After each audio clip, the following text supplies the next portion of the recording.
નમસ્કાર મિત્રો, વિપુલભાઈ ધોળિયા અમારા ખૂબ સરસ ફેસબુકના ફોલોઅર ને એમનો ખૂબ સુંદર રચના છે. રચનાનો એક ભાગ લઈએ કે વૃક્ષથી છે વાદળા ને વૃક્ષથી વરસાદ છે.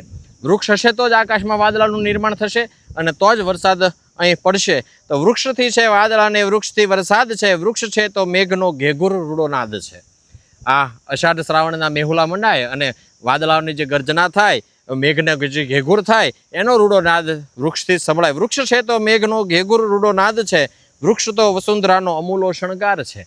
આ વૃક્ષો છે આ વસુંધરા એટલે કે ધરતી, આ પૃથ્વી માતાનો, આ ધરતી માતાનો એક અમૂલો શણગાર છે. વૃક્ષ તો વસુંધરાનો અમૂલો શણગાર છે. માનવી ઉપર વૃક્ષના અહેસાન પારાવાર છે. આ માનવી ઉપર, સજીવો ઉપર, સજીવ સૃષ્ટિ ઉપર, જીવ સૃષ્ટિ ઉપર આ વૃક્ષના અહેસાનો પારાવાર છે. અગણિત ઉપકાર આ વૃક્ષોના આ મારા તમારા ઉપર છે. ત્યારે વૃક્ષથી છે વાદળા ને વૃક્ષથી વરસાદ છે. વૃક્ષ છે તો મેઘનો ઘેઘુર રૂડો નાદ છે.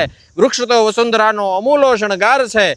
આ માનવી ઉપર વૃક્ષના અહેસાન પારાવાર છે. જો તમારા ઉપર પણ વૃક્ષનો આ અહેસાન હોય, કંઈક વૃક્ષ તમે કામમાં લીધા હોય, વૃક્ષો તમને કંઈક જગ્યાએ કામ લાગ્યા હોય, તો આ વિડીયોને દરેક લોકો સુધી શેર કરજો, લાઇક કરી, ફોલો કરી, કોમેન્ટ કરવાનું ચૂકતા નહીં. આ વૃક્ષોની ઉપયોગિતા વિશે આપ કંઈ જાણો છો તો અમને કોમેન્ટ કરીને જણાવશો. ખૂબ ખૂબ આભાર. સદભાવના વૃદ્ધાશ્રમ, રાજકોટ.